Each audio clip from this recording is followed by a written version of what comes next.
Ravi de vous retrouver pour ce tout nouveau numéro de votre magazine Éco-Débat. Sans doute que vous nous suivez depuis chez vous à la maison dans des bâtiments construits en béton ou en ciment. C'est bien le cas en Afrique où grand nombre de bâtiments sont construits en béton et en perpeng.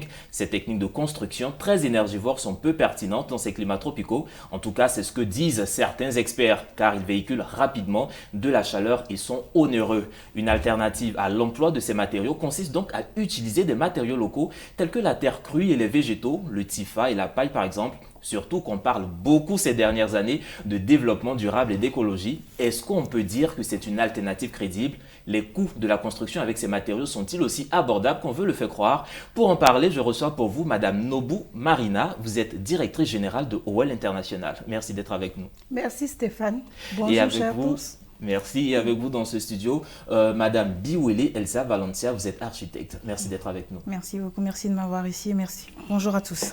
Alors, d'entrée de jeu, est-ce qu'on peut dire qu'en Afrique, on a une architecture africaine comme on le voit en Orient et autres?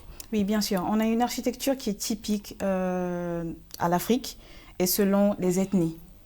Il ne s'agit pas uniquement du pays en général, mais il y a l'architecture qui peut varier d'une ethnie à une autre en réalité. Donc ça tient un peu compte des coutumes, des mœurs Exactement, et autres. oui. Alors, selon un dernier rapport de la BAD, la Banque africaine de développement, près de 1,5 milliard d'habitants, c'est le nombre que le continent africain compte comme population. Ce nombre devrait s'accroître et passer à 2,3 milliards en 2060. Et pourtant, on note encore un déficit en matière de logement. 75% de la population a encore besoin de logement. Comment est-ce qu'on peut expliquer ce déficit? Eh bien, c'est déjà les déplacements des populations. Et puis, il y a la croissance aussi qui évolue. Donc, vu tout cela, il manque de logements et surtout qu'on n'a pas encore choisi le type de logement rapide, écologique et économique. Donc, ça fait que on a encore su des méthodes anciennes qui font perdre le temps dans la construction et puis aussi onéreux. Donc voilà, on n'arrive pas à satisfaire la population. Mais justement, quand on parle de ces modèles anciens, ce sont des modèles qui ont été calqués sur des climats tempérés, soit sur l'Occident et autres. Est-ce que ces matériaux utilisés, le béton et autres, ce sont des matériaux adaptés à la condition africaine? Absolument pas. Et c'est pour ça qu'aujourd'hui, on est tous en train de se battre en fait pour pouvoir utiliser des matériaux qui respectent l'environnement qu'on a, c'est-à-dire l'environnement africain. Le climat africain plus précisément. Le béton, aujourd'hui, on peut toutefois toujours utiliser le béton, mais le ciment qu'on utilise par exemple, comme le ciment qu'on utilise communément, est fait à base de clinker, qui n'est pas adapté au climat africain. Et aujourd'hui, il existe un ciment écologique, je ne peux pas dire l'entreprise qui le fait, malheureusement, qui est zéro clinker avec très basse consommation et comment on appelle, émission de carbone. Et ça, c'est une découverte qui a été faite il y a à peine 2-3 ans et qui est en train d'être utilisée aujourd'hui pour les constructions et tout ça. Et c'est très bien. Mais ces constructions en terre, comme vous venez de le parler, ça c'est un exemple en terre cuite. Est-ce que ces matériaux sont aussi solides que le ciment et le béton qu'on a l'habitude de voir? Bien sûr, bien sûr. Parce que là, si vous regardez encore dans le nord, vous pourrez retrouver la mosquée de Samori Touré, vous pourrez retrouver encore les cases des arrière-grand-mères, etc. Pour dire que l'argile a la capacité de durcir dans le temps. Plus il pleut là-dessus, plus ça sèche, le bâtiment durcit. Donc, au niveau de la durabilité, il n'y a pas de souci. Vous partagez ce même point Bien de sûr, vue. bien Et sûr. quels sont les matériaux utilisés? Quels sont ces nouveaux matériaux? Tout à l'heure, vous venez de parler de l'argile. Oui, je vais citer le BTCS, qui signifie bloc de terre comprimé et stabilisé. Ces matériaux sont déjà très intéressants. Et vous, au niveau de OL International, je rappelle que vous êtes spécialisé dans l'éco-construction. C'est ça. Vous avez quand même une certaine, je vais dire, vous avez des années d'expérience dans le domaine. Comment cela se traduit sur le terrain? Alors, depuis plus de 10 ans, nous réalisons en Côte d'Ivoire des logements en BTCS. BTCS qui signifie bloc de terre comprimé et stabilisé. Alors, nous utilisons la latérite, soit 5% de latérite. À cela, nous ajoutons 10% de ciment pour stabiliser et on le met dans une machine hydraulique. Donc, nous avons une pression hydraulique qui compresse vraiment le bloc à 7 mégapascales. Ce qui fait la différence avec le géobéton. Le géobéton, il est comprimé de manière manuelle. Donc, après, il y a le problème de fissure, ça s'effrite, etc. Et donc, après, le montage se fait de manière autobloquant. Donc, encore, ça évite encore des joints avec du ciment. Et donc, ça fait que c'est plus rapide dans la construction. Et puis, moins cher, puisqu'il n'y a pas de joints. Donc, ça fait des économies en ciment. On fait en gravier aussi, puisque les murs sont porteurs. Donc, comme les murs sont porteurs, on n'a pas besoin de trop de raidisseurs. Donc, les raidisseurs pour des maisons basses, par exemple, sont éliminés, puisque les murs sont porteurs. Et donc, ça nous fait des économies en termes de gravier, de ciment, de fer. Et donc, nous avons réalisé ici en Côte d'Ivoire pas mal d'édifices et des logements et des complexes hôteliers et des complexes sportifs. Voilà. Mais justement, est-ce que ces matériaux, dans l'entendement des populations, vous le dites, c'est solide, mais quand vous allez sur le terrain, est-ce que les populations sont réceptives à ce message-là? Ça passe facilement? C'est justement ça le problème, parce qu'ils ont tellement eu l'habitude des anciennes techniques, en fait, que quand on leur apporte en fait ces nouvelles solutions, qui sont en réalité d'anciennes solutions qui existaient bien avant celles qu'on utilise actuellement, ils sont réticents. Mais de jour en jour, maintenant, on remarque en fait qu'il y a de la conscience, de la prise de conscience qui est réelle. Et donc, ils sont de plus en plus ouverts au concept du BTCS, au concept du ciment écologique, au concept des énergies photovoltaïques, aux énergies naturelles, les matériaux renouvelables et recyclables et tout. Ils sont beaucoup plus ouverts. Donc, c'est vraiment une très belle évolution, en tout cas, dans cette bataille-là, en fait. Et moi, j'allais le dire, ici en Côte d'Ivoire, 60% de mes clients sont les membres du gouvernement. Et je travaille avec les maires, avec le président des conseils régionaux, et vraiment, il n'y a rien à dire. Justement, parlons de ces matériaux renouvelables. On a vu un cas, je peux dire un cas d'école avec l'UNICEF au niveau de la Côte d'Ivoire, qui a réussi à construire des écoles avec des résidus de déchets plastiques. Bien sûr, oui. On peut considérer cela aussi comme... Bien sûr, c'est écologique, oui, parce que c'est un matériau qui a été recyclé et donc tout ce qu'il y a comme déchets à l'intérieur a été déjà éliminé. Donc ce matériau, il est tout simplement devenu pur. Donc on n'a aucune raison de s'inquiéter côté santé, avec la chaleur, il n'y aura pas de remontée. D'accord. Et on parle aussi, tout à l'heure vous avez parlé de ces matériaux, mais comparé au ciment et au béton et autres, le coût en matière de construction.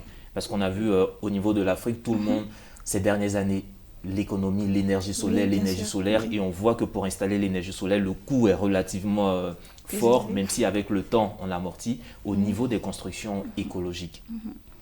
Par expérience, nous avons remarqué que on économise 30% de réduction sur les gros œuvres. 30% de réduction, ça veut dire une maison réalisée en aglo ordinaire à 10 millions, nous avec 7 millions à 8 millions, on réalise la même maison. Je vous disais tantôt que utiliser le BTCS, c'est d'abord des économies, déjà au niveau de la fabrication du bloc. Et étant donné que le bloc, il est lui-même fabriqué avec la latérite, principalement, vous savez que dans la construction, c'est le ciment qui revient le plus cher. Lorsque l'architecte va le dire, lorsque les murs sont déjà porteurs, supportent la charge, on n'a plus besoin de mettre encore des raidisseurs pour des maisons basses. Donc, ça vous fait des économies en termes de gravier, de ciment, etc. Et après, le montage se fait encore de manière autobloquante. Et ça vous fait encore des économies puisque vous ne mettez pas de joints. Ensuite, dans l'utilisation même du bâtiment, vous n'êtes pas obligé d'utiliser le climatiseur toute la journée. Je pense que seulement 1 heure de temps suffit pour pouvoir rafraîchir la pièce. Et vous économisez alors, en termes de facture d'électricité, vous économisez. Donc, pour tout ça, on peut dire que ce type de logement-là revient moins cher. C'est ce qu'on a l'habitude de voir. D'accord. Madame Biwele, vous partagez cet avis. Et surtout, je veux revenir sur une question. Vous avez parlé d'énergie tout à l'heure. Ces matériaux en terre et autres, comment on peut expliquer le fait qu'elles arrivent à maintenir cette fraîcheur et autres? C'est quoi qui fait leur particularité par rapport au ciment? Leur particularité par rapport au ciment, c'est juste que c'est une question de climat. Vous voyez, quand le climat dans une certaine zone est présent, toutes les composantes, que ce soit l'eau, la terre et les arbres qui sont autour, sont métamorphosés de façon à ce que ça respecte le climat qui est à cet endroit précis. Donc du coup, même si vous prenez de la terre tout de suite dans une zone X et que vous voulez la mettre, vous voulez utiliser pour faire le BTCS dans une zone Y, ça pourrait marcher. Mais si les deux zones sont beaucoup trop éloignées et que les climats sont différents, vous n'aurez pas les mêmes fonctions dans la zone Y. Donc l'idéal et le principe en fait de respect pour le BTCS, pour que son fonctionnement soit au maximum, c'est que vous l'utilisez dans son milieu naturel. Donc pour celui qui doit construire, je dis n'importe quoi, dans la région ouest de la Côte d'Ivoire, c'est mieux qu'il puise le sable ou la terre au niveau de la région ouest. C'est bien cela. C'est nettement plus avantageux en fait de le faire comme ça, réellement. Et c'est le principe même de l'écologie parce que les matériaux locaux, on parle des matériaux locaux. Donc autant se servir de ce qu'on a sur place. Si on ne le trouve pas, on le trouve quelque part un peu plus loin, mais on va forcément l'adapter de façon à ce qu'il puisse respecter les demandes en fait, du lieu d'utilisation. Mais justement, ces nouveaux matériaux, si je peux le dire, caricaturer ainsi, est-ce qu'on a la main-d'œuvre suffisante en Afrique pour vraiment propager ces nouvelles techniques? On a la main-d'œuvre. Moi, je dirais oui. Parce qu'on n'a pas besoin d'avoir de grands diplômes pour construire un BTCS. Il suffit juste de pouvoir prendre la terre, tamiser, le déplacer, ranger les blocs. Et le spécialiste, lui, manipule la machine. Donc aujourd'hui, quand je suis dans les régions comme Soubré, comme Dimokro, j'ai formé des milliers de jeunes qui ont aujourd'hui un nouveau métier. Donc je veux dire, la main-d'œuvre, elle est là. Elle attend même que ça. Elle attend que ça. Et aussi, est-ce qu'il y a des politiques d'accompagnement au niveau des autorités? Est-ce que l'éco-construction est soutenue par les autorités? Actuellement, il y a un nouveau groupe, un nouveau bureau de contrôle qui a été créé, qui s'appelle, enfin c'est en anglais, le Green Building and Market Council, Côte d'Ivoire. C'est un peu comme l'ordre des architectes, mais là ça concerne uniquement les constructions écologiques. Et donc, dès que vous avez besoin d'un suivi, d'une aide, même financière d'ailleurs, parce que ça donne accès à des fonds verts, dès que vous aurez besoin de ce genre de choses, vous pouvez vous approcher de ce bureau et ils vont vous aider. Et c'est un bureau qui est installé, qui est affilié au ministère de la Construction et de l'Urbanisme. D'accord. Donc alors moi, j'allais dire aussi, effectivement, nous sommes accompagnés par le gouvernement. Moi-même, j'ai été distinguée déjà par le ministère des PME. Déjà l'année dernière, parmi les 10 meilleurs managers qui ont survécu au Covid, j'en faisais partie. Et la semaine passée, nous avons fait un déjeuner avec le ministre de la Construction. Et il m'a publiquement félicité pour ce que je fais en Côte d'Ivoire. Il me disait, Madame Nobou, vous êtes l'une des rares entreprises à faire la promotion des matériaux locaux. On vous suit et vraiment on vous félicite. Ça m'a vraiment fait plaisir. Et puis ensuite, il y a quand même, au niveau des conseils régionaux, il y a des présidents de conseils régionaux qui demandent justement de faire des projets dans ces matériaux, comme le conseil de la Nawa, où nous avons développé là-bas des hôpitaux, des commissariats, des écoles, etc. Donc aujourd'hui, ce président-là, justement, a pris sur lui de tout réaliser en BTCS dans la Nawa. Justement, ça c'était aussi l'une de mes questions parce qu'on parlait beaucoup plus de logement, habitation, mais est-ce qu'avec ces nouveaux matériaux, on peut bâtir des immeubles, des édifices beaucoup plus grands? Oui, c'est possible. Oui, c'est possible. Parce qu'on vient de dire qu'il est très durable. Oui. Et donc, je disais par exemple, pour les immeubles, en ce moment, on va respecter les structures, les poutres et tout. Et puis, le remplissage va se faire en BTCS. Donc, on peut aller jusqu'à R+10. Parce que c'est seulement le remplissage qui va se faire, mais on va respecter tout ce qui est dalle, tout ce qui est structure, poutre et tout. Et on peut réaliser, puisque dans la Nawa, on a réalisé des écoles, on a réalisé l'hôtel de ville, on a réalisé des hôtels, on a réalisé un complexe hôtelier, après un complexe sportif, après on a réalisé... vraiment, tout peut se faire en BTCS. Et c'est d'ailleurs mieux, parce que aussi pour l'administration, il faut faire des économies, n'est-ce pas? Donc c'est d'ailleurs mieux. Et pour rejoindre ce qu'elle est en train de dire, effectivement, les remplissages peuvent être faits en BTCS, mais tout ce qu'il y a comme dalles et poutres et poteaux doivent être faits en béton, mais en utilisant le ciment écologique, ce qui rend le bâtiment encore plus écologique. Et donc, dans cette mesure-là, il y a la consommation d'énergie qui est nettement plus basse. C'est vrai, au coût de départ, le coût de construction peut être un peu plus élevé, mais sur le long terme, on gagne. C'est ça. Contrairement à la construction normale, le coût de départ peut être plus ou moins élevé, mais on a encore une bonne consommation d'énergie, surtout le long. Tant que la maison elle est là, elle consomme. C'est ça. Ouais. Et au niveau de la durée de construction, en utilisant les matériaux standards, les matériaux anciens et ces nouveaux matériaux écologiques, il y a une différence pour quelqu'un qui veut construire, je dis n'importe quoi, une villa de 4 chambres, salon. Moi, je pense qu'on a un gain de temps parce qu'en 45 jours, on peut sortir une 4 pièces.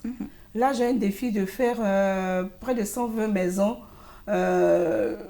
jusqu'en juillet-août dans la région de Iré. Et donc, d'abord, le montage se fait de manière autobloquant. Donc, un maçon moyen peut monter environ 21 mètres carrés, ce qui est différent pour les agglos ordinaires. Et donc, ça veut dire que le montage est très rapide. Et ensuite, les finitions, il n'y a pas de crépissage à faire. OK? Et donc, les câbles sont déjà passés à l'origine lorsqu'on monte les murs. Donc, très rapidement, on finit la maison. Donc, en termes de rapidité, on gagne. Donc, voilà. Vous voulez ajouter quelque chose? Non. Alors vraiment, je vois que c'est, on va le dire, est-ce qu'on peut, en résumé, on peut dire que c'est vraiment l'avenir du logement, oui. L'éco-construction? Bien sûr, bien sûr. L'éco-construction est réellement l'avenir du bâtiment parce que non seulement c'est plus économique et en plus vous vous sentez nettement mieux à l'intérieur. Vous connaissez l'adage, un esprit sain dans un corps sain. Mais laissez-moi vous dire que pour avoir un corps sain, il faut être dans un milieu sain, dans une maison, pouvoir se réveiller et être entouré de bonnes ondes. Et si votre maison, ne serait-ce que par tout ce qu'elle dégage et ce qui n'est pas visible à l'œil, si vous ne le voyez pas, en fait, vous allez penser que non, bon, je me suis réveillée de mauvaise humeur aujourd'hui et tout, mais en réalité, non. Toutes ces émanations affectent notre corps. Alors, si vous avez la chance d'être, ou du moins, vous avez décidé de prendre la décision de vivre dans une maison écologique, mais je peux vous assurer que vous vous réveillez tous les matins de bonne humeur, surtout quand on dort avec la fraîcheur.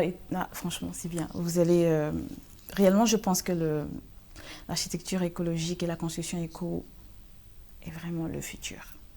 Vous partagez cet avis et surtout, quel retour vous avez de vos clients déjà, de ceux avec qui vous avez travaillé? C'est beaucoup de satisfaction puisque ce n'est que des recommandations. Aujourd'hui, je suis en train de construire des villes nouvelles dans ces matériaux-là ici en Côte d'Ivoire. Donc, c'est parce que justement, j'ai fait mes preuves. Depuis 2010, nous avons commencé. Aujourd'hui, les clients ne cessent de se bousculer. Et les avantages de construire dans ces matériaux, c'est comme l'architecte le disait, il y a le côté économique. Effectivement, on l'a dit, il y a le côté écologique, mais il y a aussi le côté acoustique. Les sons sont isolés. On a connu aussi des maisons où quelqu'un parle à sa femme dans une pièce et puis dans l'autre dans l'autre pièce, on entend. C'était désagréable. Mais aujourd'hui, dans les matériaux en BTCS, par exemple, les sons sont isolés. En plus, l'autre avantage, c'est anti-balistique. Les balles ne peuvent pas traverser ce type de matériaux. Donc, avec ce qu'on connaît en Afrique, c'est pourquoi on dit que c'est le bâtiment de l'Afrique. Les pays anglophones ont développé les matériaux en BTCS. Si vous voyez l'Afrique du Sud, vous voyez l'Angola, le Ghana, même à côté de nous, tout est pratiquement construit en terre, en BTCS. Oui. C'est encore ici, avec l'héritage colonial, en train de penser que non, si on construit en terre, ça veut dire qu'on n'a pas réussi, on est pauvre. Mais je suis désolée. Aujourd'hui, il faut qu'on revienne au bâtiment qui est bon pour nous. Qui est bon pour nous parce que c'est bon pour notre être. J'ai un médecin qui disait comme ça, il pense qu'il doit prescrire même les bâtiments en BTCS à ses patients parce qu'effectivement, les sons sont isolés. Quelqu'un qui dort et puis n'a pas de bruit extérieur qui le dérange. Quelqu'un qui dort et puis n'a pas l'agression du climatiseur sur lui. Donc, éviter les problèmes d'asthme et les problèmes d'asthme et les problèmes de rhumatisme. Je pense que c'est idéal. Donc, et dans les pays, par exemple, où il y a le tremblement de terre, justement, c'est encore conseillé parce qu'il est antisismique. Donc, dans les endroits où il y a les tremblements de terre, le bâtiment, au lieu de se casser, c'est flexible. Il est flexible. Voilà, puisque le montage s'est fait de manière autobloquante. Donc, vraiment, c'est ce qu'il faut pour l'Afrique. Si on veut résoudre, moi je l'ai dit au ministre de la Construction, si on veut résoudre le problème de logement en Afrique, il faut se tourner vers les matériaux locaux. Parce que d'abord, on n'a pas besoin d'importer du ciment. On trouve la terre sur place. Moi, j'ai construit à Soubré, j'ai trouvé la terre là-bas. J'ai construit à Boaké, j'ai trouvé la terre sur place. J'ai construit à Dimoko, pareil. À Toumodi, pareil. À Didier, aujourd'hui, je suis en train de faire des cuisines, des foyers, des jeux. C'est sur place qu'on trouve la terre. Et la terre se régénère après, donc on n'a pas de soucis d'environnement. Vous comprenez? Donc, je pense qu'il faut vraiment se tourner vers le BTCS pour résoudre le problème de logement. Se tourner vers le BTS, et justement, vous, au niveau des architectes, comment est-ce que vous arrivez à porter votre voix au niveau des autorités pour leur faire comprendre que les villes durables que ces pays ont décidé d'entreprendre passent par les matériaux locaux, passent par le BTCS et autres? C'est vrai que c'est une bataille, parce que pour accepter ce concept-là, en tout cas, nous, entre architectes, quelquefois, on se mange le nez parce qu'on n'est pas tous d'accord.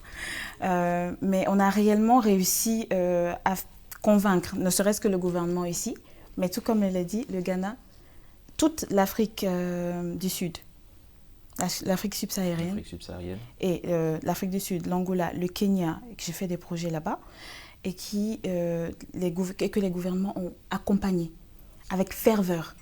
Et donc, du coup, ça a pris d'un seul coup. Et je pense réellement qu'avec la Côte d'Ivoire, le reste de l'Afrique de l'Ouest francophone va suivre, réellement. Parce qu'ils ont compris qu'il le fallait. Ils ont compris, en fait, l'importance. Et c'est vrai, elle dit qu'elle a fait ses preuves en tant que constructeur.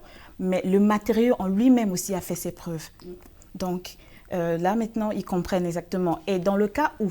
Ça, j'élargis un peu le sujet. Dans le cas où ils ne veulent pas utiliser, parce qu'il y a des clients qui ne sont pas, ils sont pas juste intéressés par le bloc de terre comprimé, il y a d'autres façons de construire aussi de façon écologique, toujours avec le ciment, mais avec l'orientation du bâtiment. Parce que les vents, on connaît la direction du vent en fait, sud-est, nord-est, on les connaît, mais il y a des bâtiments qui sont faits, mais qui ne sont pas positionnés correctement, par exemple. C'est juste un exemple simple. Et... à l'intérieur, les pièces sont chaudes, ce qui fait qu'on est obligé de mettre la climatisation tout le temps. Alors que le bâtiment, orienté correctement, on a l'aération naturelle, on a l'éclairage naturel. Et du coup, consommation d'énergie complètement basse. Une autre perspective, tout ce qu'il y a comme électroménager. Au lieu d'utiliser de l'électroménager qui est branché sur la CIE, on a une batterie photovoltaïque qui est là. Et on branche tous les petits matériaux là, tous les petits matériels là sont branchés dessus. Consommation d'énergie basse. Et automatiquement, les choses arrangent. Et ils comprennent en fait que, ah ben tiens, ok, donc sur le long terme, j'ai fait de l'économie et tout. Donc voilà, donc ils sont prêts, réellement. Et c'est ça.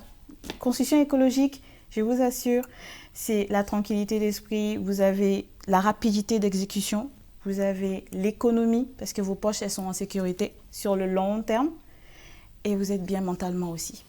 Bien mentalement. Alors, Madame Nobu Marina, si on devait terminer avec vous, quelles sont vos perspectives pour vous-même, OL International, et surtout pour l'éco-construction?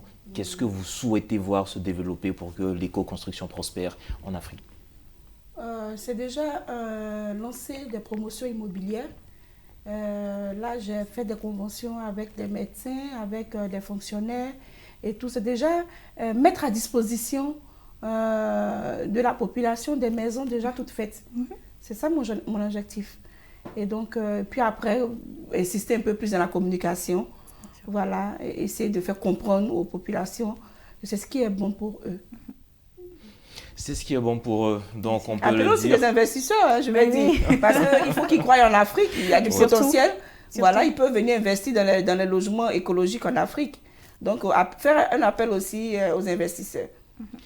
Merci encore, Madame Nobu Marina. Je rappelle que vous êtes la directrice générale de OL International, spécialisée dans l'éco-construction. Et Madame Biwele Elsa Valencia, vous êtes architecte. En tout cas, merci pour vos contributions et on comprend tous clairement que l'éco-construction, c'est l'avenir pour l'Afrique. On le sait, 75% de la population africaine est en quête de logements adéquats et ces nouveaux matériaux sont sans doute la solution pour un avenir, un habitat à l'avenir meilleur pour les Africains. Merci en tout cas de nous avoir suivis. C'était c'est ici que se referme cette émission. Vous pouvez la retrouver sur notre site internet www.mediantv.com. Agréable suite de programme sur nos antennes.